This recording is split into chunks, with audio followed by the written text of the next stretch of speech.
দেখেন বন্ধুরা, নুপুর হাতে লাগবে এই যে কাতলা মাছটা হালকা একদম জাস্ট এদিক ওদিক করে নেওয়া। এই যে ভিজে উঠিয়ে আপনারা চাইলে কাঁচাও করতে পারেন। এই যে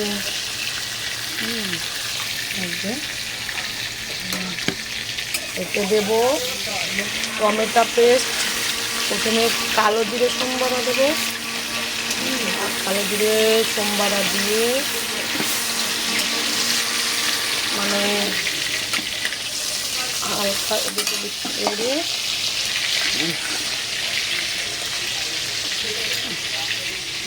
এই যে পেস্টটা দেবো, আপনারা দেখতে থাকুন।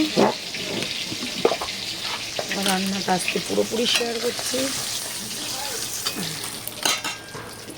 এই যে কালো জিরে, এই যে কালো জিরে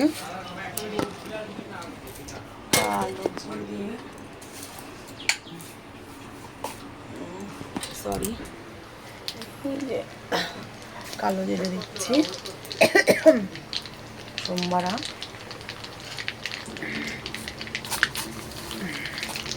আমার হচ্ছে ব্যস্ত জীবনে যেটুকুনি হয় এই যে পেস্ট, পেস্ট বলুন তো, এটা সর্ষে, টমেটো, লঙ্কা, লবণ, হলুদ দিয়ে একটা পেস্ট বানিয়েছি। যে আর একটু নামানোর আগে আর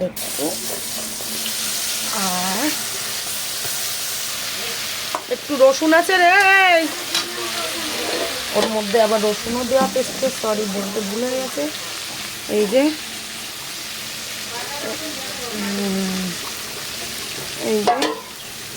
জাস্ট একটু ধুয়ে বাটিটা ধুয়ে জাস্ট একটু নাড়াচাড়া করে পোস্তটাকে একটু নাড়াচাড়া করে তারপরে দেব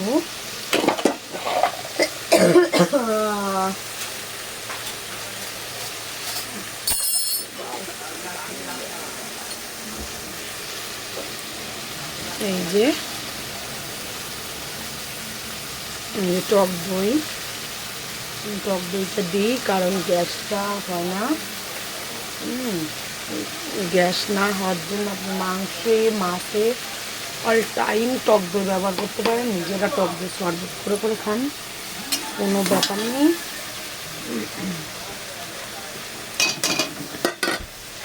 টক দই গরমে ভীষণ উপকার। টক দইয়ের মতন জিনিস হয় না।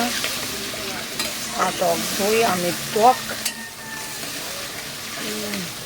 এই যে বললাম না, তো ওই যে পর সাজানো শুক্তোর রেসিপি, সেটাও পাবেন শর্ট ভিডিওতে।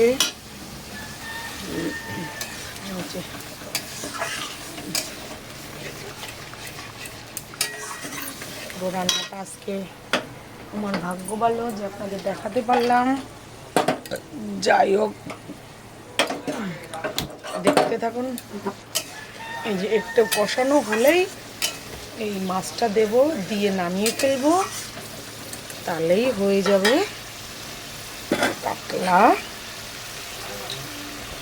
টমেটো শস্য টক দইয়ের ঝাল। টমেটোটাও ইউজ করবেন, টমেটোও গ্যাস হয় না, মানুষকে হজম করতে সাহায্য করে। টমেটোও খুব একটা সুন্দর ফ্লেভার আসে টক দইটা, লালচে কালার থেকে সাদা কালার আসে টক দই। এই যে কাতলা মাছ, এই মাছটাও দিয়ে দেবো জাস্ট এখন। এই যে মাছটা দিয়ে দিলাম। আপনারা ভালো ভালো ভিডিও পেতে আমাকে লাইক কমেন্ট শেয়ার করুন এবং আমার পাশে থাকুন।